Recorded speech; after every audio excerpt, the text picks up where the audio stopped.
En France, les responsables de la circulation peuvent autoriser les cyclistes à franchir un feu rouge après avoir cédé le passage aux différents usagers bénéficiant du vert. Cette autorisation est signalée par un panonceau situé sur le support du feu. D'abord limitée aux tournées à droite, elle est désormais étendue à tous les mouvements. En plus d'améliorer le confort des cyclistes, cette mesure, et ceci va à l'encontre des idées reçues, est également porteuse de sécurité.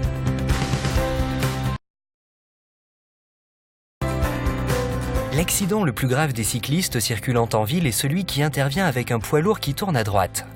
Difficilement visible par le chauffeur du poids lourd, le cycliste est accroché, soit par l'avant du poids lourd lorsqu'ils démarrent ensemble, situation 1, soit par l'essieu arrière qui serre le coin du trottoir, situation 2, si le cycliste décide de laisser passer le poids lourd.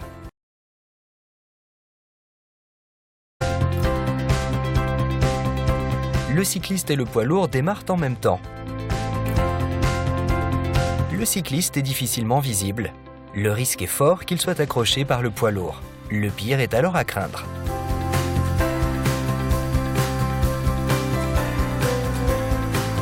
Le cycliste attend que le poids lourd effectue sa manœuvre de tourner à droite. Le chauffeur du poids lourd ne peut pas voir le cycliste dans son rétroviseur. Dans cette situation, le cycliste est coincé entre le trottoir et le camion. Il doit souvent son salut à une montée en urgence sur le trottoir.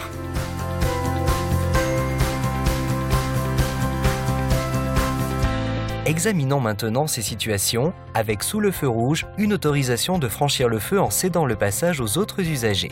Le cycliste arrive seul au feu rouge, ralentit au passage piéton, vérifie qu'il n'y a pas de piéton traversant, laisse passer le vélo et s'avance dans le carrefour.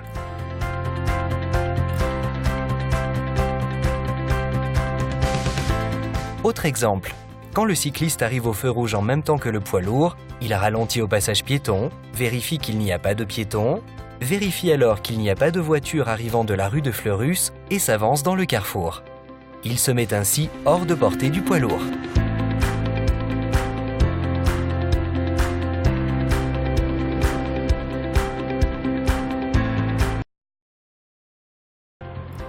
Arrivée au milieu du carrefour, elle est confrontée aux voitures qui la suivent, celles venant face à elle et qui sont masquées en partie par celle qui va tourner. C'est encore plus inconfortable lorsqu'elle croise un bus. Reprenons la séquence. La cycliste remonte la file de voitures arrêtées au feu et vient se placer dans le sas. Lorsque le feu passe au vert, elle démarre et après quelques mètres, la voilà coincée au milieu de ce carrefour, attendant que les voitures venant d'en face s'arrêtent.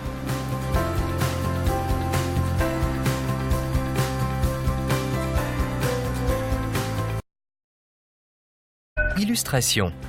Les piétons traversent, les voitures qui attendaient de tourner à gauche dégagent le carrefour. Pendant ce temps, notre cycliste démarre tranquillement. Elle laisse passer le vélo qui vient de passer au vert et franchit le carrefour devenu vide. Lorsqu'elle franchit le carrefour, les voitures sont arrêtées en face et elle a le temps de passer sans gêner la camionnette blanche qui passe au vert et elle le fait donc en toute tranquillité.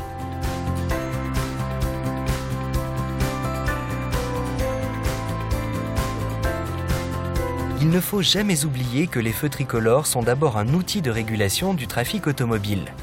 Même s'ils permettent parfois aux piétons de traverser les rues plus confortablement, ils sont globalement très contraignants pour les usagers non motorisés.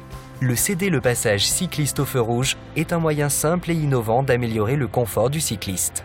Il est également, et c'est moins intuitif, un dispositif de sécurité qui facilite la circulation à vélo sans mettre en danger les cyclistes ni les autres usagers.